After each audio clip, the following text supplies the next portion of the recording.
नमस्कार साथियों, Ajmer talk forum में आप सबका स्वागत है और आज हमारे साथ एक ऐसे मेहमान हैं जिन्हें शायद पहचान के मोहताज नहीं है, सभी जानते हैं। साहिर काठा जी सोडपुरा जो कि करुणा जी की डांग के पूर्व सचिव रह चुके हैं और फिलहाल समाज की हर एक गतिविधियों में एक्टिव रहते हैं। हमेशा समाज के साथ नज़र आते हैं, चाहे कोई मीटिंग हो, कोई दुःख हो या कोई सुख हो। आज हम साहिर जी से जानेंगे समाज के बारे में या इनके विचार कि वो युवाओं के बारे में क्या सोचते हैं, आगे आने वाला वक़्त में समाज के बारे में क्या सोचते हैं और इनके जो विचार है युवाओं तक पहुँचने चाहिए। हम कोशिश करते हैं साहिर जी से बात करेंगे। कैसे हो साहिर जी आप? बहुत अच्छा है जी। बहुत-बहुत शुक्रिया आपका, ताकि हमारे विचार हाँ, जी, बस युवाओं तक याद पहुँचाने किया के लिए आपको और आपने याद किया आपको और आपने हाज़िर जवाब दिया, आप हाज़िर मिले उसके लिए शुक्रिया। हम आपका ज़्यादा वक़्त नहीं लेंगे, आप सिर्फ़ ये बताइए, आप करुणा जी के करुणा दादा जी की डांग के पूर्व सचिव रह चुके हैं। आप सचिव रहते हुए समाज में यानी कितना प्रयास किया और आगे आने वाले समय में आप क्या मतलब बदलाव लाने की सोच रखते हो समाज के साथ रहते हुए? मैं समाज का 2012 से 2015 तक कन्ना जी की डांग का सचिव रहा और अच्छा, अच्छा। उस वक़्त हमने बहुत सी समाज में फैली कुरीतियों को मिटाने का प्रयास भी किया। जैसे डीजे साउंड है और बैंड है, घोड़ी है। इन पे रोक लगाने अच्छा, अच्छा। की बरकस कोशिश की और कुछ के लिए समाज के तौर पर सामाजिक तौर पे रसीद भी काटी गई उनकी, जो कुरीतियाँ पे चल रहे थे अच्छा, उनके अच्छा। और उनको थोड़ा बहुत समझा अच्छा इसके मतलब द्वारा जिन्होंने समझाया भी गया। यानी समाज की तरफ से यानी बंदी करने के बाद अगर कोई ऐसा करता है तो उनके खिलाफ आपने कार्रवाई भी की है। हाँ, कार्रवाई की हमने। फिर अभी अभी फिलहाल में प्रेज़ेंट टाइम में अभी महासभा का चुनाव यानी नज़दीक है, अध्यक्ष साहब के चुनाव होंगे, कोषाध्यक्ष के, सचिव के। काफ़ी जो ज़िम्मेदारी है वो तो एक सर्वसहमति से बन जाती है, लेकिन अध्यक्ष भी सर्वसहमति से बन जाता है, लेकिन जब कोई दावेदारी करता है तो वहाँ पर चुनाव होना लाज़मी है ना? चुनाव होता जी, ही जी, जी। होना ही है फिर। होना ही तो होता है फिर उसमें। ये कैसे होती है चुनाव? मतलब अध्यक्ष को कैसे चुनते हैं? कैसे डिसाइड होता है? जैसे 1 लाख से सॉरी 10 लाख से ज़्यादा की आबादी वाला समाज है, वहाँ पे अध्यक्ष कैसे चुना जाता है? क्या प्रक्रिया होती है उसमें इसकी? प्रत्येक डांग से सदस्यों की लिमिट होती है। जैसे हमारे कन्ना जी डांग में 158 सदस्य हैं और गाजी जी की डांग में 173 सदस्य हैं। चीता जी की डांग में 154 सदस्य हैं और जोधा जी की डांग तो में सर ये 120 ये ये जो भी सदस्य। आंकड़े आपने बताए, वो कैसे चुने जाते हैं? ये कैसे डिक्लेयर होता है कि ये सदस्य बनेगा? जैसे जैसे हम हर वक़्त समाज के साथ मौजूद रहते हैं, उसकी एक्टिविटी से, उसकी उपस्थिति से ये चुने जाते हैं या थोक वाइज़ चुने जाते हैं या मतलब कैसे चुनाव होता है इन सदस्यों का? इसमें हमारी डांगों का अलग-अलग है रूल्स है इसमें। जैसे अब हमारी डांग में चुने अच्छा, जाएँगे तो अच्छा। हमारे थोक थोक में डाल जैसे थोक वाइज़ हमारी डांग में 158 सदस्य है तो 32-32 हमारे 5 थोक है। ना, ना, कन्ना जी की अच्छा, डांग में। तो 32 अच्छा, सदस्य पर थोक आएँगे। एक थोक में 30 आ जाएँगे। तो ऐसे कुल मिला के 158 सदस्य हो जाएँगे हमारे। अब थोक की अच्छा। ज़िम्मेदारी होती है, वो डांग में देंगे सदस्यों को चुन नाम लिस्ट लेके। ₹300 वसूल रसीद कटेगी ₹300 की और 1 सदस्य साल की वो ही कटेगी सर बनेगा। ये 3 साल की कटेगी? जो कार्यकाल 3 साल का होता है, 1 3 साल साल की के कटती लिए है वो रसीद, 3 साल की कटती है। 3 साल के लिए ₹300 की रसीद कटती है वो। एक ही बार अच्छा, कटती है अच्छा। बस। एक ही बार कटती है। उसको सदस्य एक ही बार कटती है। सदस्य बनने के बाद सदस्य वही बन सकता है, जो हमारे समाज के नियमों में चलता हो, किसी गैर समाज की औरत से शादी नहीं की हो और जो समाज के अंदर समाज का दोषी नहीं हो, कुल मिला के, वो आदमी सदस्य बन सकता है। हाँ, हाँ, बिल्कुल। सर फिर बाकी सदस्यों का क्या काम होता है? वो सदस्यों का काम क्या होता है बाद में? जैसे चुने जाते हैं, जैसे कितने मेंबर की लिमिट है सर चारों टांगों का मिलाकर?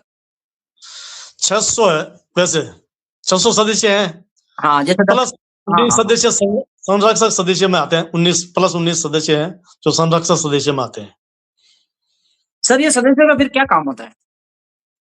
सदस्य का काम होता है जैसे बाई चांस अभी जैसे चुनाव का चल रहा है हमारे महासभा का, जी। राजस्थान चेतामृत घाटा जी, महासभा जी। का अभी चुनावी वर्ष है ये। इसमें जी, जी। चुनाव होने हैं अभी अध्यक्ष पद के, सचिव पद के और कोषाध्यक्ष पद के।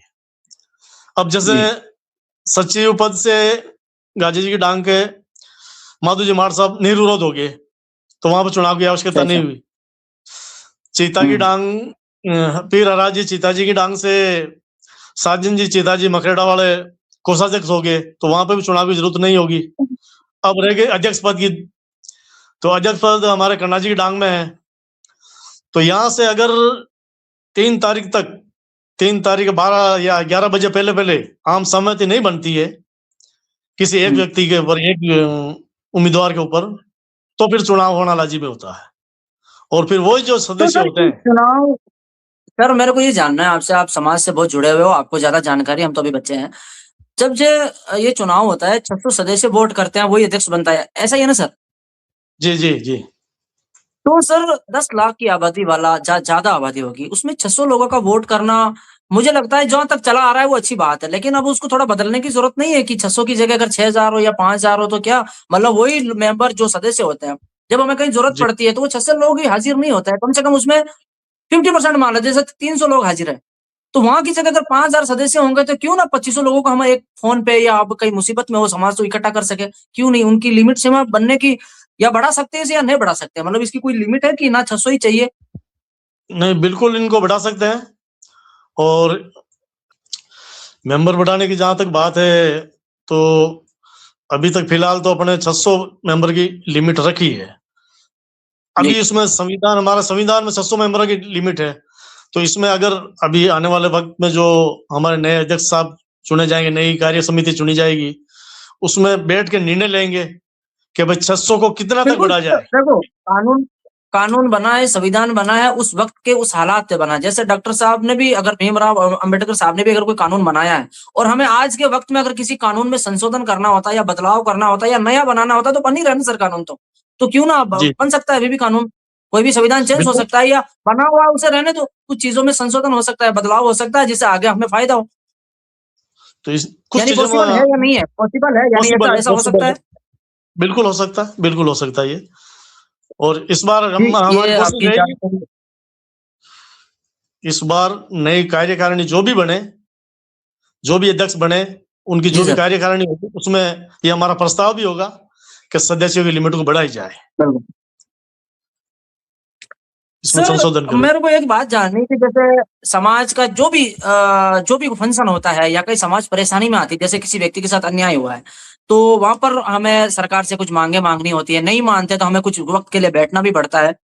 तो युवा जब भी बुलाते हैं सर, आते हैं युवा, लेकिन जब बात आती है जिम्मेदारी की, तो युवाओं को जिम्मेदारी क्यों नहीं मिलती है? वे ये कहकर टाल देते हैं कि संविधान में जैसे एक उम्र लिमिट बांधी हुई कि ये व्यक्ति ये नहीं बन सकता, ये बच्चा है अभी, ये इसकी उम्र नहीं हुई, ऐसा क्यों है सर? होना चाहिए ना ऐसा, मतलब एक व्यक्ति को जिम्मेदारी देनी चाहिए, क्योंकि काफी लोगों का कहना ये है, क्योंकि मैं लड़कों के बीच में रहता हूँ, मेरी सोच एक युवा जैसी है, आप एक अनुभवी हो, आपकी सोच, आपका उठना बैठना उन लोगों के साथ है, मेरा उठना बैठना युवाओं के साथ है। तो युवा का ये कहना है कि जब जरूरत पड़ती है तो हम हर जगह हाजिर होते हैं, लेकिन बात जब जिम्मेदारी की आती है तो कहते हैं कि पद की लालसा नहीं रखनी चाहिए। पद मिलने के बाद काम नहीं करते हैं या पद की लालच नहीं, तो फिर सर जो बैठे हैं, जो पद के लालच में होता है ये सारा घेर घुमाव, नहीं तो अभी ये इलेक्शन ही नहीं होता अगर पद का लालच नहीं होता तो। जी जी जी। युवाओं को जिम्मेदारी आपकी मिलनी बात, चाहिए, मेरे कहने का मतलब। क्यों नहीं मिलती है? युवाओं के लिए वैसे अपनी महासभा ने एक नियोग मंडल गठन कर रखा है, तो वो जी इसलिए सर। कर रखा है कि पहले युवा नियोग मंडल में जाएं, वहां पे 2 3 4 5 6 साल उस नियोग मंडल के तहत काम करें समाज के अंदर। जब वो परिपक्व हो जाए, जी सर। तब के जैसे लोहा तो तब के कैसे तैयार होता, वो तैयार हो जाए, हाँ, फिर आए महासभा में समझ गए। आए, फिर बेझिझक कोई भी सेवा, चाहे अध्यक्ष की जिम्मेदारी लो, चाहे सचिव की लो, कोषाध्यक्ष की लो, कोई सी भी जिम्मेदारी उठाने के लिए, उसके लिए उनको थोड़ा नियोग मंडल से जुड़ के काम करने की जरूरत होती है, ताकि उनको बिल्कुल एक्सपीरियंस हो सर, जाए। पिछले 3 साल का हमने कार्यकाल देखा है, अध्यक्ष जो महासभा नवयुग मंडल अध्यक्ष मुकेश भाई है, जैसे आप करुणा जी की टांग के जैसे अजहर भाई को ले लो, इन युवाओं ने जी सर ऐसा-ऐसा काम किया है, जो शायद काफ़ी टाइम पहले से हम देखते आ रहे हैं। जहाँ तक मुझे मेरी समझ है 15 साल से, मैं 10 साल से समझने लगा हूँ, इससे अच्छा काम मुझे नहीं लगता पिछले किसी युवाओं ने किया होगा। इतने एक्टिविटी दिखाई उन लोगों ने, हर जगह खड़े रहे, बहुत मेहनत की। तो हम ये उम्मीद लगा सकते हैं कि मतलब अगर ये युवा जैसे इतने एक्टिव है, जुझारू है, हमेशा एक्टिव रहते हैं, इनको मौका मिलेगा आगे जाके? इनको जरूर मिलेगा इंशाल्लाह। अभी ये बिल्कुल अपनी परीक्षा में खरे उतरे हैं समाज के, वो इनको आगे इंशाल्लाह जरूर आगे मौका मिलेगा और इनको मौका जरूर देंगे। हमारे महासभा से आग्रह रहेगा कि आने वाले समय में इन युवाओं को आप अपनी मंडल में कार्य समिति में लें और इनको मौका दें सेवा करने का। और सर जैसे अभी मेरा जहां तक जी जी देखने का मैंने जहां तक देखा है कि मैं समाज से जुड़ने के बाद में जितना एक्टिविटी युवाओं में इस बार देखी है मैंने नवी कुमंडल में, पहले कभी नहीं। बिल्कुल काबिल तारीफ है सर, मैंने भी देखा है। हमेशा एक हम रिक्वेस्ट करते थे पहले कि आप आओ यहाँ पर, हमें मतलब एक मौजूदगी जाहिर करो, लेकिन नहीं होता। जिस तरीके से अभी पिछले 3 साल का कार्यकाल रहा है, भले महासभा का रहा है या नवयुवक, क्योंकि मिलके ही काम करता है, कोई अकेला संगठन एक ही है, ये समाज एक ही है, परिवार है, संगठन नहीं परिवार कह सकते हैं। मतलब इन लोगों ने पूरी ताकत झोंकी है, जहाँ जरूरत पड़ी वो खड़े रहे। तो मुझे बिल्कुल उम्मीद है करें। कि अगर आने वाले टाइम में युवाओं को देखने का मौका मिल सकता है। इसमें सर कोई उम्र लिमिट तो नहीं है कि कोई अध्यक्ष के जैसे कोई खड़ा होता है, जैसे हम अभी आपके कान्हा जी की डांग में, अध्यक्ष की कोई उम्र सीमा है, कोई लिमिट है कि यहाँ इससे कम उम्र का खड़ा नहीं हो सकता? हाँ, जैसे 35 प्लस 35 प्लस का होना अनिवार्य है। तो ये यही यानी कि उसको यही उम्र तजुर्बा लिमिट हो। सदस्य में भी होती है? यही उम्र लिमिट सदस्य में भी होती है सर? सदस्य में भी यही उम्र लिमिट होती है। कितनी सदस्य में होती है भी, सर? 35? महासभा के सदस्य में भी यही उम्र लिमिट होती है। 35। तो इसको कम करना चाहिए ना सर, 35 वैसे के। नवयुग मंडल आपको में अगर कभी ऐसा मौका मिले, नवयुग मंडल में आपको अगर ऐसा कभी मौका मिले, जी जैसे जी अभी करुणा जी की डांग के अभी एक नंबर है कि इस डांग में से अध्यक्ष बनेंगे, हो सकता है इस बार या हो सकता है 3 साल 10 साल बाद, जब कभी आपको मौका मिले आप इसे जरूर बदलवाना सर, क्योंकि जरूरी नहीं कि 35 साल के बाद ही कोई जिम्मेदारी ले सकता है, कोई 25 साल की उम्र में भी ले सकता है ना सर। अगर कोई पढ़ा लिखा है, एक्टिव है, वो कुछ बदलाव लाना चाहता है समाज में, तो 25 साल की उम्र तो काफी होती है। 25 साल की उम्र में एक लड़का मेच्योर हो जाता है, अच्छा बुरा समझने लग जाता है। लग जाता है। तो इसके लिए हम चलो 25 ना मानो, 30 मान लो, लेकिन 30 साल थोड़े कम करने चाहिए। 35 साल थोड़ी ज्यादा हो गई, क्योंकि 35 की उम्र में एक इंसान थक जाता है जिंदगी से। क्या समाज की सेवा? थक फिर वो जाता है वो। वही है कि थक जाता है 35 की उम्र में। जब उस नया खून हो, जब गर्म जोश हो, तब उसे इस्तेमाल करना चाहिए समाज के लिए, नहीं, और ये जरूरत है। आपका कहना सही है। आपका कहना सही है कि 35 से पहले भी आदमी सेवा दे सकता है। हम भी चाहते हैं कि 35 से पहले भी अगर आदमी परिपक्व है, जी तो सर। सभी हैं समाज को सेवा देने के लिए, तो उसको बिल्कुल आना चाहिए। और हम भी कोशिश करेंगे इस बार कुछ अपने जो संविधान संशोधन बढ़ा हुआ है उसमें कुछ बदलाव बिल्कुल लाने की कोशिश करेंगे और युवाओं को ज्यादा से ज्यादा, मेरा जहां तक विचार है कि इस बार महासभा में हम अगली महासभा में 1/3 युवाओं को लाने की कोशिश करेंगे। सर, युवाओं जैसे की 100 में बात से आई तो 33 मैं सदस्य आपसे वो आपसे आना चाहिए। युवाओं की बात आई तो मैं आपसे ये कहना चाहता हूँ, जैसे अभी युवा मतलब ठीक है, समाज के लिए हमेशा खड़े रहते हैं। युवाओं के बारे में आपकी क्या सोच है? अगर आप समाज में क्या ऐसा बदलाव देखना चाहोगे जिससे युवाओं को फायदा हो आगे जाके? मेरा कहने का मतलब ये है कि जैसे हमारे समाज के जो लड़के हैं, जो रोज सुबह 5 बजे उठ के सड़कों पे दौड़ते हैं, अपनी ट्राई करते हैं, कोई आर्मी में जाना चाहता है, कोई डॉक्टर बनना चाहता है, कोई इंजीनियर। सर, गरीब परिवार से होते हैं, जैसे उदाहरण के तौर पे कोई आर्मी की भर्ती के लिए जाता है, 2 भर्ती ट्राई करता है, 3 करता है, किसी वजह से बाहर निकल जाता है, वो और ट्राई करता है। लेकिन वो एक लास्ट टाइम आके थक जाता है कि यार पैसे के बिल्कुल। कारण, तंगी के कारण या किराया भाड़े के कारण या किसी चीज़ से वो अकेडमी जॉइन नहीं कर पाता है, वो अपने लेवल पे प्रयास करता है। तो अगर वो थक जाता है तो समाज उसके साथ कब खड़ा रहेगा सर? अभी तक हमने ऐसा नहीं सुना है कि कोई बच्चा गरीब था और समाज ने उसका किराया भाड़ा या कहीं रहने-ठहरने की व्यवस्था करके वो 5वीं भर्ती में रहा, लेकिन समाज उसके साथ खड़ा था। तो अब ऐसा कब देखने को मिलेगा कि कोई युवा पैसों की तंगी से किसी चीज़ में जाने के लिए डरे नहीं? अब जैसे आने वाले समय में अभी जो अपना जो चुनावी चल रहा कार्यक्रम, इसमें जो नए अध्यक्ष जो भी जी, बनेंगे, हमारा उससे यही रहेगा कि आप गरीब तबके के लड़कों को फ्री फ्री सेवा दें आप। बिल्कुल। उनको कोचिंग फ्री हाँ, दें। मतलब देखो, उनको फ्री सेवा हम ऐसा नहीं कहते कि उनका घर खर्चा चलाओ या उनको कपड़े दिलाओ ना।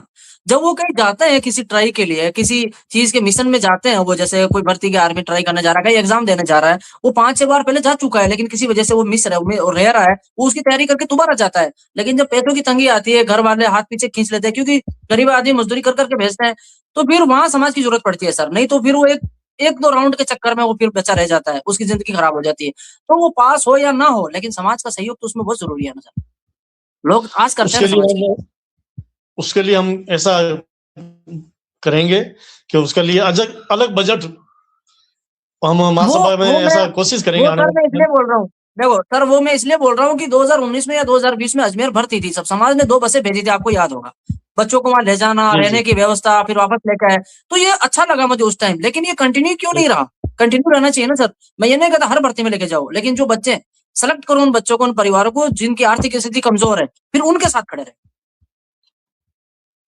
बिल्कुल। अभी आने वाले अध्यक्ष महोदय से और जो भी अध्यक्ष बनेंगे, जो भी कार्यकारिणी नहीं बनेगी, उनसे हमारा अनुरोध रहेगा, और विशेषकर हम युवाओं के बारे में, जो भी बच्चे टैलेंटेड है उनको आगे कैसे पहुंचाएं, उनके लिए हम जरूर कार्य करेंगे। और बच्चों के लिए हमारी शुभकामनाएं हैं कि वो जी सर, बहुत-बहुत हर धन्यवाद। आज आपने आपका कीमती वक़्त दिया। आप समाज के बहुत ही एक्टिव और हमेशा साथ रहने वाले, और आप एक डांग के पूर्व सचिव भी रह चुके हैं। आने वाले टाइम में हम आपको अध्यक्ष के रूप में भी देखेंगे। हो सकता है 5 साल बाद, 10 साल बाद, लेकिन आप जिस तरीके से प्रयास कर रहे हो, आप एक ज़िम्मेदार व्यक्ति हो। आपने आज वक़्त दिया, बहुत-बहुत धन्यवाद। हम आपकी बात, हमारी सोच, आपकी सोच जनता तक पहुँचाएँगे। मुझे लगता है कि आपसे बहुत कुछ सीखने को मिलेगा, हमें भी सीखने को मिला, जैसे और किसी को सीखने को मिलेगा। Thank you so much sir. बहुत बहुत धन्यवाद आपका, बहुत बहुत धन्यवाद।